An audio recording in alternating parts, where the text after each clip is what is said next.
আসো আসো বাবার, আসো আসো আমার সাথে আসো। তোমাকে আমি যতগুলা ঘর দেখেছি এটাই আমার শেষ ঘর, আর এটার ভাড়াও কম আছে। ভাড়া কম তাইলে তো ভালোই। এই রুমে ভাড়া কম ঠিক আছে, কিন্তু একটা সমস্যা আছে, এই রুমে ভূত থাকে। আরে কাকা সমস্যা নাই, ভুট্টুটা আমরা ডরাই না। আচ্ছা না ডরাইলে তো ভালোই, তাইলে তোমরা থাকো। আর আগের বারেকটারা ঘরে কিছু মাল সামানা রাখা গেছে, তোমরা চাইলে ওগুলা ব্যবহার করতে পারো। আচ্ছা। আচ্ছা ঠিক আছে, তোমরা থাকো, তাইলে আমি গেলাম। ভালোই, আয়। তুই একটা কাজ কর, ঘরটা ঝাড়ু দে, আমি দেখি ঘরের অন্য সাইডটি। দরজার পিছনে অনেক ময়লা থাকতে পারে, ঝাড়ু দিই।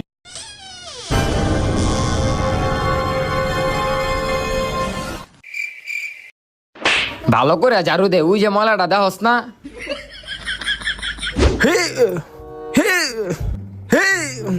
ইস রে, লাইটটা লাগাইতে পারতাছি না।